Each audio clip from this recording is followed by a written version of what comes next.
Hey, hi Hari, hi Abhishek. Welcome to the podcast. I'm very, Hi. very happy to have you here. This is one of my first recordings with men, I think. I hope you guys bring me luck. We'll try. uh, Hari, why don't you please tell us a little bit about you? Thanks, Sameera. So, my name is Hariprasad. Currently, I'm based out of Hyderabad, and I'm the founder of Yogaśāla and Zensei leadership. So, I'm a practicing facilitator, coach, and yoga therapist. Most of my time gets spent either teaching one-on-one personalized yoga practices, or I enjoy curating wellness experiences, yoga-based retreats. Uh, And the other part of my work is, of course, executive coaching, leadership development, and creating programs that can work with professionals and teams. That's what I do. Interesting. Hari, you didn't mention you do tarot. Yeah, that's my hobby slash side hustle. Yeah. That's such a wide range. Abhishek, can you tell us a little bit about yourself? Thank you for having me, Sameera. Thank you, Hari, for sharing. I'm also based out of Hyderabad, and I'm happy to be here. And a little bit about myself is I was a journalist with Times of India, and right now I'm working in another field. And I was also a journalist with Deccan Chronicle, and I'm someone who loves going for retreats. So I hope I can bring some value to this discussion. Um, yeah. Thanks for that, Abhishek. Go Hyderabad. All three of us are from the city, man. So let's dive into the retreat this September, right, Hari? That's right. It's Yeah, at least. So tell us more about the retreat. Tell us about the location.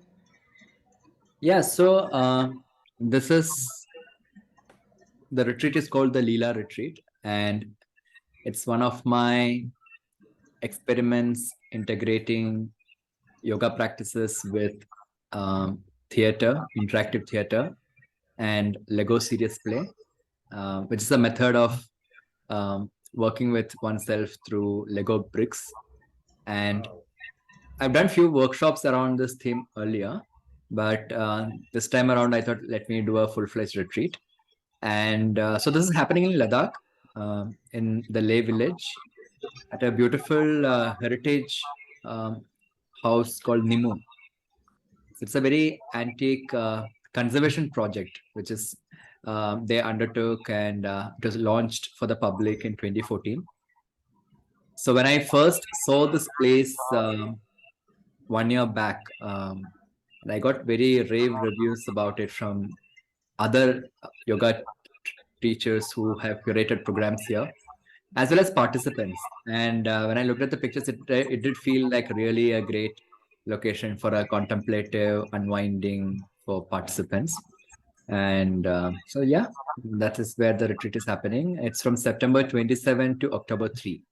So it's like a week-long retreat. That's a lot of time to plan ahead. Abhishek, have you been to Leh? Do you know of this place? Do you have any questions about some of the things Hari mentioned about the retreat? Yeah, so I have been to Leh, and it's one of the most beautiful places I know. To have a retreat, I think. And for Hari, yeah, I have a couple of questions. His retreat, just what I've heard about the Lego building blocks and how we can integrate that, for personal development has piqued my curiosity. So I'm definitely curious about because I've never heard of this before from anyone, or I've gone to a couple of yoga retreats myself, but this is the first time I'm hearing about this concept. So I'd be very thrilled to know a little bit more if you can, enlighten us. Hari, this is your own method that you created, right? So Lego serious play is a method that is already existing. Okay. It is something which was developed by the Lego company around 2000, but primarily in the context of organizational development and team coaching. And so there are many applications of Lego serious play in when it comes to helping teams make inclusive decisions, to envision business scenarios. How do you brainstorm for what is the plan ahead for the next few years or months? These are many wide range of applications. But when I got trained in this method last year, one of my own interest areas in general is to explore how do one integrate ideas and practices from different fields in the context of self-reflection. So I've already earlier worked with musicians on creating a series of programs called Raga Yoga, where we explored different ragas of Indian classical music. And through that, explore the psyche and the patterns through art and music, and then connecting it to Yoga Sutras. I worked with writers on exploring poetry and how through poetry you can articulate your evocations and strong things that get evoked when you experience theater and self-reflection. So this was one thing which I felt Lego Serious Play is very much able to do, because the process of Lego Serious Play enables one to work with their hands in creating mental models of different levels of inner structures, starting with your own identity models to how you hold certain ideas in your mind. And the beauty of the process is that, and Lego Serious Play seriously speaks about the fact that when you try to articulate something through words or writing, your cognitive mind interferes with it. Whereas when you work with your hands, the hands hold, the fingertips has a lot more access to your experiential wisdom than your cognitive mind. So there's a lot of unconscious mind at play when you work with the bricks. And then, of course, I connected it to some of the Antaranga yoga or the inner work through yoga processes that I'm familiar with, so that what gets evoked and built through the Lego bricks, we segue it into contemplative dialogues and processes to unpack what it means for the person. So I call it Leela because Leela, I think in Sanskrit, closely relates to the idea of a serious play, like Krishna Leela, for example. I was about to ask, why did you name your retreat Leela? You read my mind. Abhishek, does that answer your question? What Yeah, Lego series plays about? yeah. So I didn't know that this was designed by the company Lego. I thought this is, or that it was used in organizational development context. Like there's a lot more credibility, or examples of possibly how it was used in organizations. That's cool. Can you tell us a little bit about there's something about Viniyoga which I'm not aware about. I mean, even if I say so myself, I've been practicing yoga for like several years now and know like some of the terms that are associated with the practice, right? But I haven't heard about what Viniyoga is, and is it similar to, asanas and physical yoga, or is it more like inner work kind of Yeah, yoga? so it is Viniyoga. Viniyoga means it's not a style of yoga, to be clear. It is Vini yoga just means that Visheshana yoga. V means to modify, to qualify. So the idea of a Vini yoga is you create a practice that is appropriate to the needs and the abilities of the person or the group. So this is a practice which has been followed in the Krishnamacharya Deshikacharya tradition of yoga, where there is no templated set of sequences that one teaches the student.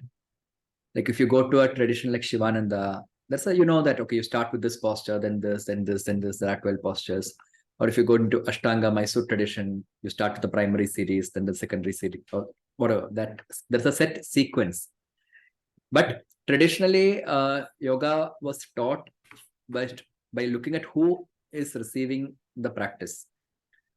So when you adapt the practice to where the student is and start from that level, it can be broadly called Viniyoga because you're adapting to the ability of the person. So in a retreat context, in a one-on-one context, it will be more like you do a detailed consultation and you start with what's the short-term goal, long-term goal of this person, and then take it step by step. But in a retreat context, when there's a specific theme for the retreat, I look at the group and I look at the theme and I design a practice which is appropriate for each person in the group. So while there is a general practice, it also has a lot of modifications and variations to cater to the needs of each person within the same group. So that is one defining quality of Viniyoga.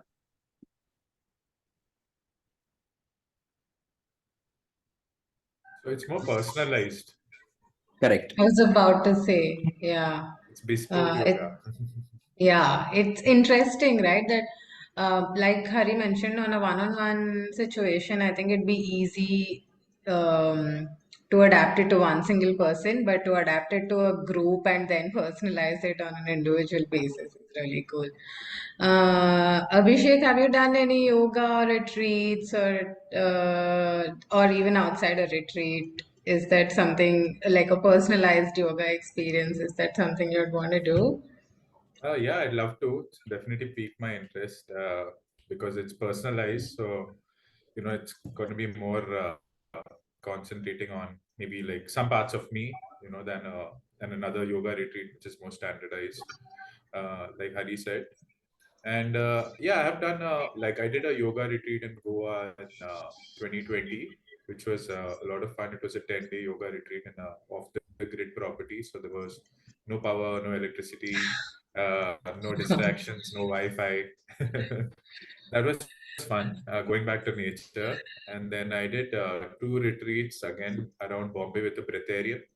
So a breatharian is someone who just lives on breath and conserves their own energy and not on food, uh, not even on raw veggies, not even on juices.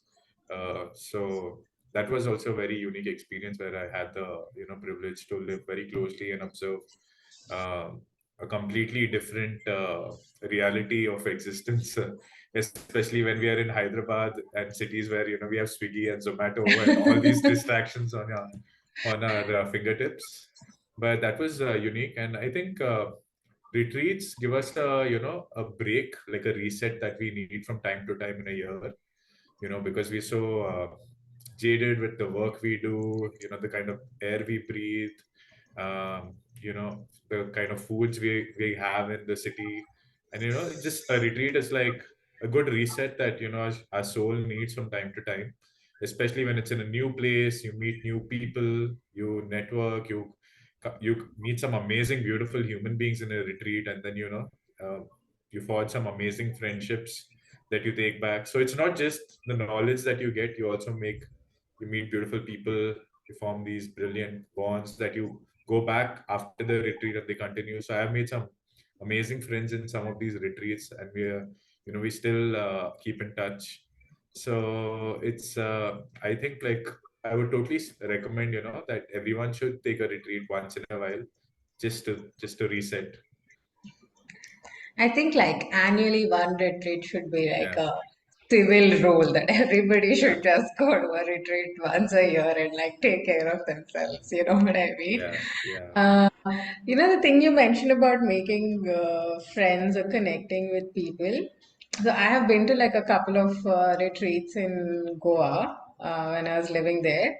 And I made a few friendships or some connections that I don't think I would have like otherwise made. And one of them, she's Right, based in Canada and she's gone back, but we just have this like insane connection. It's almost right. like telepathy, you know?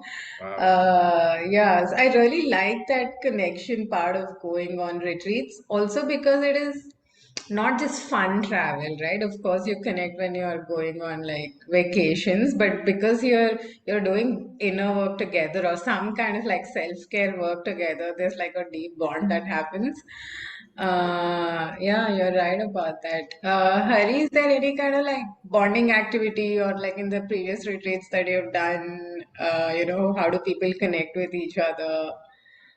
Yeah, I think what both of you are sharing is very true, because beyond the learning agenda or self-reflection part, the main pull of a retreat is the opportunity to connect with like-minded people. And Yeah. oftentimes, stranger groups come together. Maybe one or two people might tag along as friends or family, but mostly it's a stranger group. And Yeah.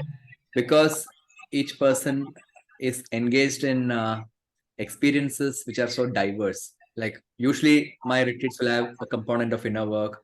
There'll be some hikes or treks, there'll be some tarot, there'll be some activities, storytelling. So that I think the diversity of a shared experience in such a short time Yeah. creates very deep connections. Yeah. And this is something which is very beautiful. And I think more and more, what I have heard from participants themselves is that spaces where people can connect as persons are shrinking, because a lot of our current spaces that we occupy are very transactional spaces, whether at work.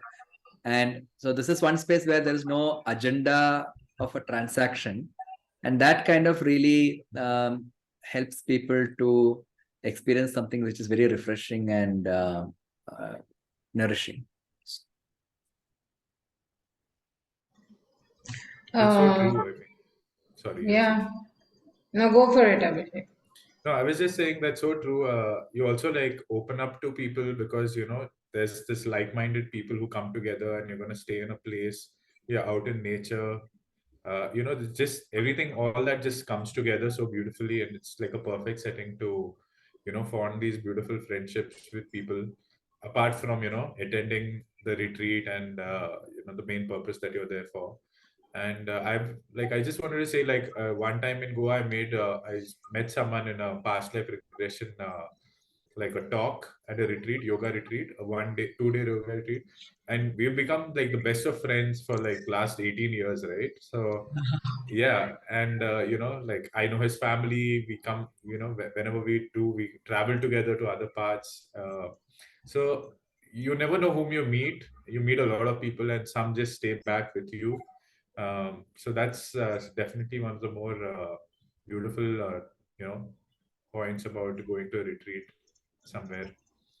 Another cool thing that happens is it opens up your mind a little bit to like people from other demographies or like, other cities or other geographies and perspectives that you wouldn't have known before and all of that, which is really cool. I think you come out a slightly evolved or grown person, if I can. At least that's what happened to me. You know what? Here's a funny story. I know somebody, a couple who met like at a retreat and then like got together and got Okay. married.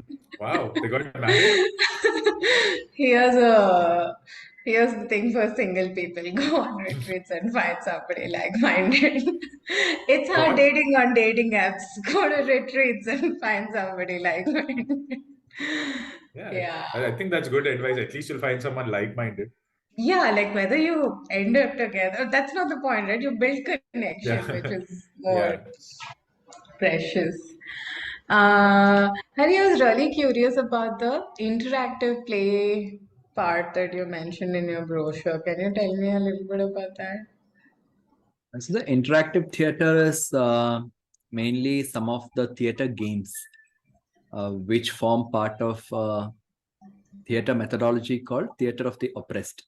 It's a Latin American theater form, but it just is a collection of theater games um, which which are very fun to do actually, because as pairs and as groups you can engage in it. But it also has a lot of layers of meanings which you can unpack depending upon the context. So one of the things I've been working with after having received training in the method is to see how you can explore different ideas in yoga. Let's say the idea of relationship, the idea of self, all these things through, or your own behavioral patterns through different games, and then taking it to a space of dialoguing around what happened to you when you engaged in the game. So TO is about that, where we engage as group in pairs, where we play games which are theater based and then unpack it through dialogues. So it's a lot of fun. It does sound like fun. Do I, like, for somebody who's curious, do they need to have some kind of theater knowledge or have spent any kind of, No, theater training or something like that? Or no, I can be like a total of newbie course. in this case. Yeah. So I design my retreats for a person with absolutely no background in any of these things. So it's not required for you to have any prior knowledge of yoga or theater or anything else to be part of it. So anybody can enjoy and take part in it. It's not a thing which needs that kind of a prerequisite. Abhi, have you done anything like that, like interactive theater, or did you know about this? I didn't know about theater of the oppressed. Like that sounds super interesting to me. I want to go Google about it after our call.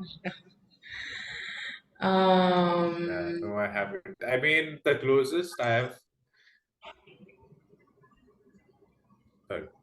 Yeah, the closest I have done to something like this was a clown workshop in a yoga festival, where there was this person who was a trained clown. I think there are only 2 colleges in the world that teach you how to be a clown, for circuses. And it's about, it came down to like we wear masks every day and a clown wears a mask. And it's how you shed these masks out. That's the closest, but nothing close to theater. No. That's interesting. I didn't know that there were colleges that train you how to be a clown. That is cool. They're just 2 in the world. But so Hari, I wanted to ask you, you're doing this in Leh. I mean, haven't been there. It's such a beautiful setting, for a retreat, I think.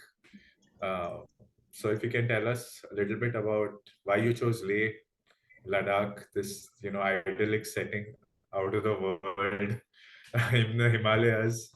Yeah, so I have a thing for the mountains. So most of my retreats have been around the Himalayas, starting with Uttarkashi, Dharamshala, Sikkim, Meghalaya, Kashmir. I've done one. So I think Leh Ladakh has been in my mind for a long time. I was just looking for the right kind of space for this kind of a program. So when I came across Nimmu, I felt this is like perfect. And I generally like to take small groups. So usually my typical retreats don't exceed 15 people. And here the capacity is only 10 at the venue. So we'll have a small group of 10. So yeah, so the pull of the is of course the Himalayas. Second is I think it's a different feel to experience something like a cold desert like Leh Ladakh, along with all its cultural aspects of the Buddhism and usually what happens is a lot of times we engage in a lot of village walks and getting to know the locals through our free times in the afternoon or evening.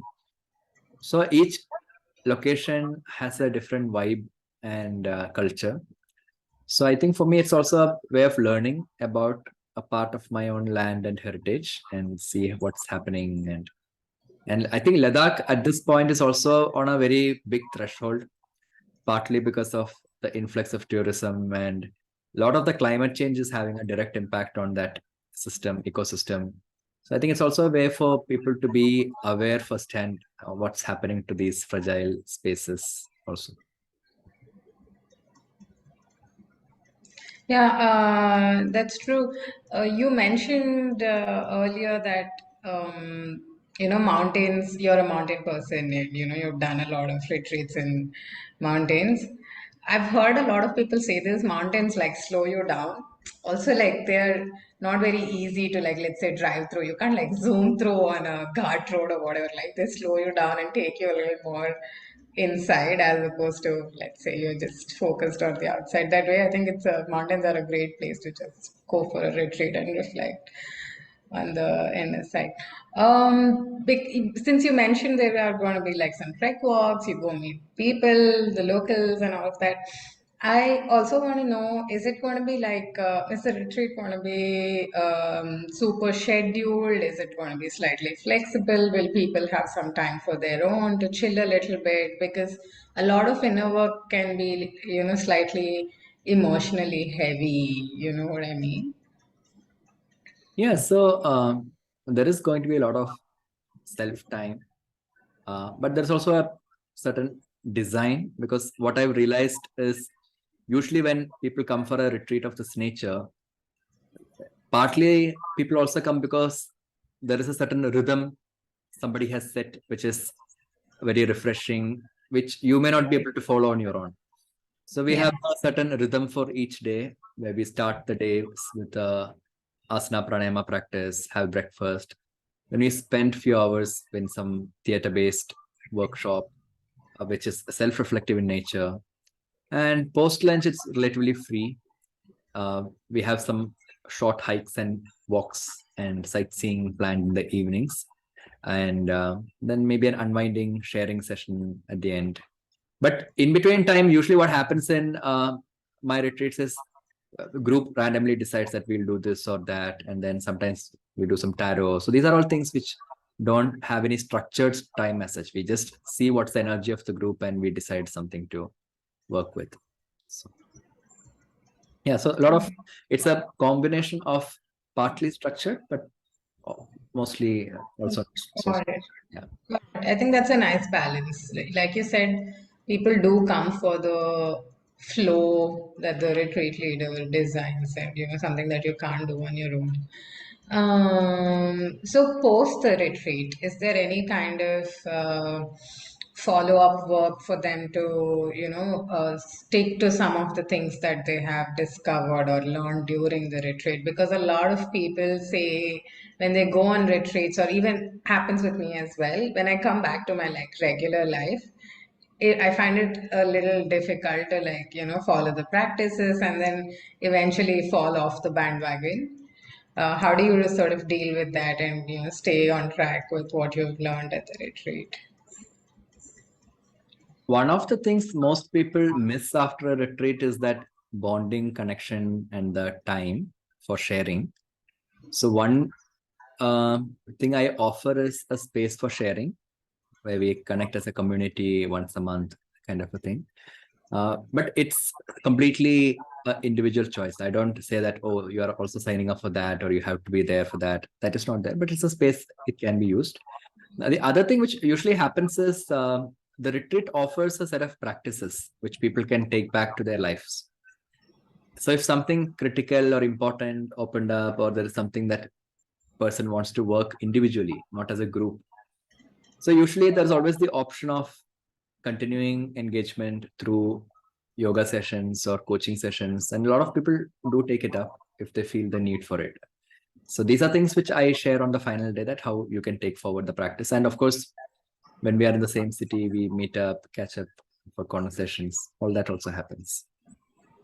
That's nice. That's nice. Like there's some predetermined path for them to, or these community sessions that you mentioned, sharing sessions for them to stay in touch with what's, because both the retreats that I've been to, they didn't have anything like that. And like a few days later, we just like there are unless you've already become friends during the retreat, or what we've learned at the retreat, just like I said, once you get back to your regular life, you're back on your own old habits, so to say. Did that happen with you, Abhishek?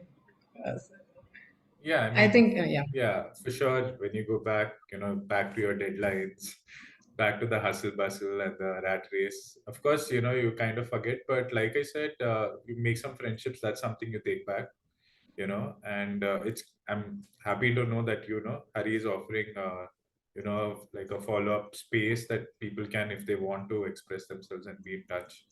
That's encouraging.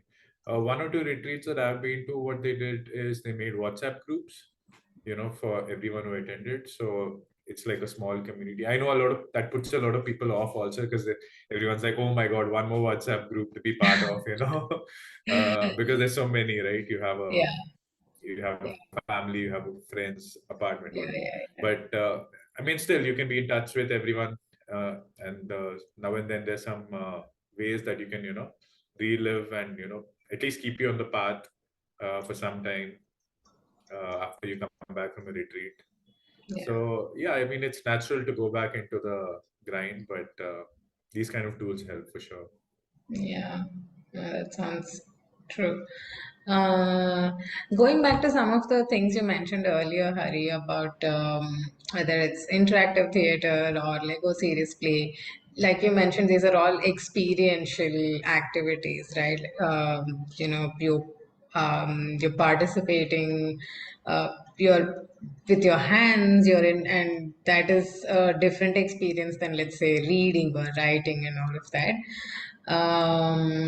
In the previous workshops that you have done, or from what you anticipate for this, how does this is how immersive does the experience get, or how is the experiential activity different from, let's say, a lot of retreats are or workshops are more, for the lack of better word, like pravachan, or somebody telling you, how to go about things, as opposed to immersive activities. I've been to like both the kinds.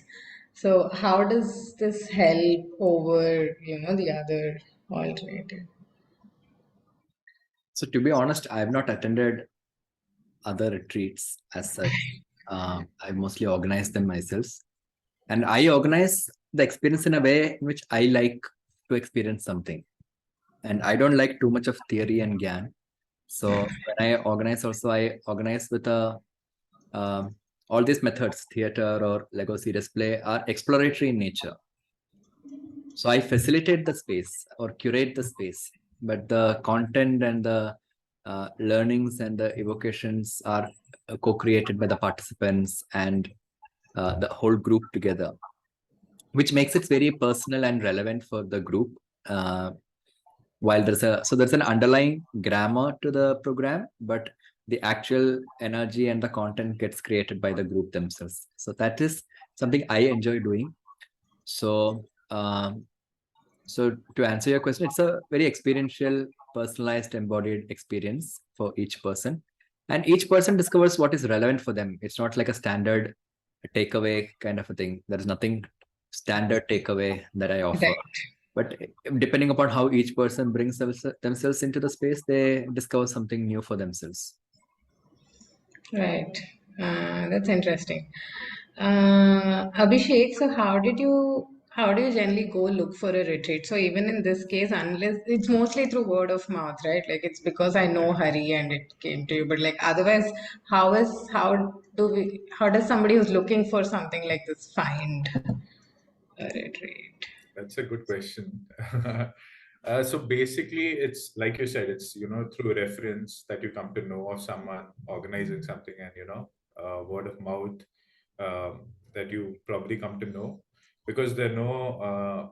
I mean, you don't really see ads of retreats and stuff so much out there, Yeah. and when it comes through someone, you kind of know that, okay, it might be good, right? I mean, it's not something you just find on the internet and then you're wondering that is it going to be good? It's not.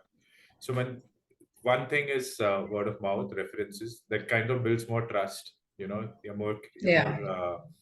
open to like finally take that leap and keep aside few days of your life, apply leave, book your tickets and end up there. So that definitely helps. But otherwise, I think in today's days, especially in India, a bit of a challenge. Like if I want to find out, say, a yoga retreat in a particular month that I want to do, it's not that easy, and you need to also. I mean, while there might be some options, it's a little tricky to pick out which one you want to go to, because there's no real space where you can probably drop reviews about how a retreat was held, you know. So references do help, and that Yeah. kind of at least gives you some confidence. So the ones that you have been to, did you go to them through references? Somebody told you about it. Yeah, Yeah, mostly yeah, that's references. Yeah. mostly the case. Yeah, you're right. Sorry, I lost my train of thought. So, Hari, based on like your previous retreats, or the design for this retreat, who is like a good candidate to come on the retreat? Like, who would it help? So I think anyone who is looking for a time out of their daily grind and routine, uh, this will offer a space for self-reflection. So I have myself seen many people come with no agenda as such. They just want to take some time out in a healthy way. So that's the basic minimum Yeah, need most people come with. And a lot of times people really don't know what is inner work or what is this theater thing or all that. Yeah. It helps because then you don't have any preconceived notions of how something is. And whatever comes up, it comes up very spontaneously, organically, and it becomes a very pleasant surprise. So I designed the experience not as a very intense one. It is a reflective one, of course, with the possibilities for discovery, but it's designed as a healthy vacation for professionals who want to take time out in a healthy way. And in the process, know something about themselves, something about a new culture, um, taste good food, have some new experiences, develop new connections, like that. Someone who's mindful and has a travel enthusiasm, sort of. Would you say so? Yeah, of course. What do you think, Abhishek? Do you think who would like benefit, or who would it, or some of the retreats you have been on and how it has helped you and things like that, right? Yeah, so for me, it's about going somewhere, of course, taking a break, like I said, just from the usual, and the will or the curiosity to learn something, which can add value to your life, be in terms of, just out of curiosity also. And, so that's been the driving force for me, just to learn something new that, Yeah. just out of curiosity. Yeah, no, you're right. And what it ties back to what Hari was saying, right? A lot of these things in this retreat, they are new concepts to a lot of people. So there is an angle of intrigue that, oh, I want to see what this is. I haven't heard about this Yeah. ever before. Yeah, for sure. I think these discovery calls are a great way for people to find out more information. Like, there's not as much as information that we can put on a website and, say this is what it's going to be. Like, I know way more about what all of it is now after talking to Hari than I must have looked at the website like at least easily some 15 times in the last 1 week. So, yeah, this definitely helps. Hari, is there anything else you want to tell us about the retreat? How will people find more information about it? How can they get in touch with you if they have any questions? Where do they find out more information? So I think the easiest way to find info online is to go to my website, Yogaśāla, yogasala.org. But of course, if there are any questions, queries, you can find my email and phone number on the site. You can Okay. reach out. There's also a brochure with all the details and itinerary of the daily schedule available. The only other maybe important bit to share would be there is an early bird discount for registrations until June 30th. Okay. So if you feel called and interested, it's always good to plan in advance. And so that's and you're welcome. What you said about if you feel called, like a lot of these retreats, all it is a calling that you feel. Like there's just like a primary, I want to go to this feeling, gut feeling that you get, and then you sort of follow through. Abhishek, you have any other questions for Hari about the retreat? I And actually are do. you sorry? Thank you. I actually do. Thank you for Go asking. for So it. I was intrigued. What is so in your schedule? You have something called the social dreaming matrix. So if you can elaborate a little bit about that. Yeah, sure. So one of the elements I'm integrating in the retreat is process work. Process work is a method of engaging a group in a reflective way, helping them look at their patterns and things. And social dreaming matrix is a idea or a concept which says that as a group, when you come together and spend time, there are certain group dynamics that will get reflected in the shared dreams and associations. So social dreaming metrics is a very fascinating process where we sit in the morning discussing what dreams came up for us. And as a person shares the dream, it triggers associations for others. And then we spend some time making sense of what each dream evoked in each person.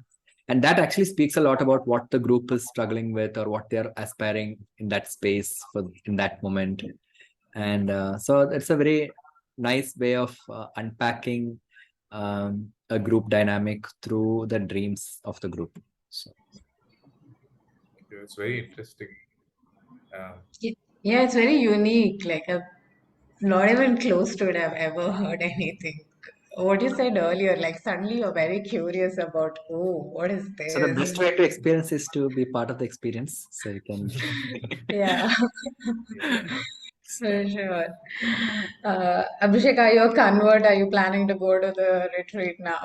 Yeah, I'll have to check out my the discount and the dates. But yeah, there's something that I recently heard about, which is called Tibetan dreaming. It's like, interpretation of your dreams, and this is like kind of piqued my interest now with that. And somewhere close to Tibet, I mean, the closest we can go is Ladakh, I guess. Yeah, But yeah, there's your calling. yeah. Great. Hey, that's all I have from my side. Do you guys have anything else to add? No, just Abhi? Thanks for the conversation. I think it also helped me articulate the ideas and experiences around the retreat in a very coherent manner. So thanks for Yeah, that. I definitely know like 80% more about the retreat now than I knew before this call. So this is very helpful. I came to know of concepts I've never heard about. Yeah, I know so many Excellent. new things. That's Yeah, interesting. Fingers crossed I can make it. Fingers crossed Abhishek can yeah. make And toes. it. Yeah, and hey, great. This is a great conversation, guys. Thanks for taking out the time, both of you. I'll spread the word among my friends. There are a few people who I think will really benefit from this, Hari. So I'll spread the word and we'll get there. Thank you. Thank you, Sameera. Thanks, Abhishek. Thank you so much for having me, and it was a very enlightening conversation, to say the least. Thank you. Hope to see you guys Yes. at the retreat. In Leh.